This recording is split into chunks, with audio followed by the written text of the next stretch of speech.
গরিবকে সুদলেন না, এই গাবদলিতে এমন দিন আসবে যে প্রস্রাবটাও ফিরবে না। মানে গরিবকে দাম দিল না আর কি। না, গরিবকে কোনো জায়গায় সুদে না, এমপি মন্ত্রী কেউ সুদে না। আপনাদের ভোট লিয়ার বেলায় দুলা ভাই, ভোট হয়ে গেলে সুমন্দি। মানে আপনাদের কোনো রাগি যাবো না ভাই।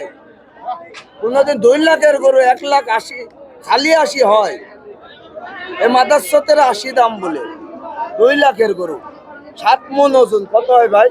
বইয়ের ভাইরা তো গোস্তই কিনে খায় 800 টাকা কেজি। চাইল দিলে তো বলবে এ শালা খারাপ। 800 টাকা কেজি যে তোর বাপকে গোস্ত কিনে খাওয়ায়, শালা মারাইলে 400 টাকা কেজি গোস্ত কি করে বলবে ভাই? ভাই কুরবানি এদের কষ্ট মনে কে বোঝায় না ভাই, বুঝছেন? পাবলিকের ওই গার্মেন্টসের বেতন চুরি করে শালারা বড় লোক হয়েছে। আর আমরা গরু বেচতেছি, নিজে পালন করি, তারপরে সমুদ্রে 400 টাকা কেজি কিনে খাবে। বাঙালির মূল্য না ভাই, গরিবের কোনো কৃষকের মূল্য নাই। আপনার বাসায় ধান বেচছে 1100 টাকা মন, আর চাল বেচছে 2500 টাকা বস্তা, 25 কেজি। এটি দেশের নিয়ম ভাই। এখন কি বাসা চলে যাচ্ছেন না? জি ভাই, গরু বিক্রি করছেন? গরু বেচছি ভাই, 8টা আছে, 11টা 21টার মধ্যে। 21টার মধ্যে, তার মানে আপনি খুশি না? 3 লক্ষ টাকা লস ভাই।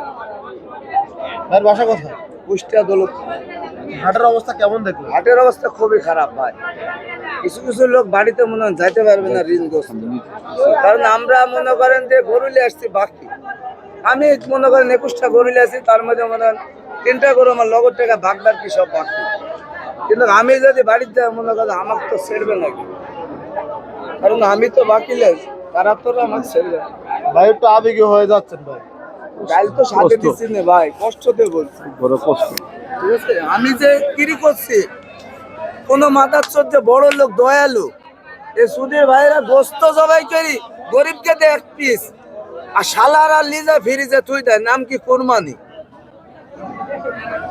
এটা হলো কুরবানি। কুরবানি 3 ভাগ পাই, 1 ভাগ পাই ফকির, 1 ভাগ পাই কইলে আত্মীয় স্বজন। আর এই গরিবের ধন গাই আজকে 22 তলার মালিক হয়েছে, বুঝতে পারছেন?